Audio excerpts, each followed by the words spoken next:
Hi friends, നമുക്കൊന്നൊരു വചനം വായിച്ചു നോക്കിയാലോ. പിതാവിനെ പരിത്യജിക്കുന്നത് ദൈവദൂഷണത്തിന് തുല്യമാണ്. മാതാവിനെ പ്രകോപിപ്പിക്കുന്നവൻ കർത്താവിൻ്റെ ശാപമേൽക്കും.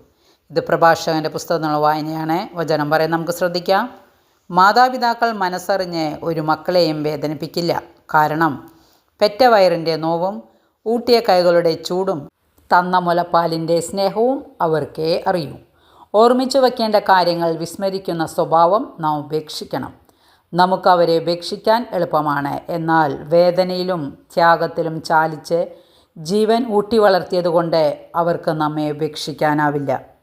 സ്നേഹപിതാവായ ദൈവമേ, എൻ്റെ ജീവിത വഴിയിൽ വളമായി തീർന്ന സ്നേഹത്തെയും ഉരുകിത്തീരലുകളെയും സഹനങ്ങളെയും മനസ്സിലാക്കാനും നന്ദിയോടെ സ്മരിക്കാനും അവർക്ക് വേണ്ടി ഉള്ളുരുകി പ്രാർത്ഥിക്കാനും എന്നെ സഹായിക്കണമേ.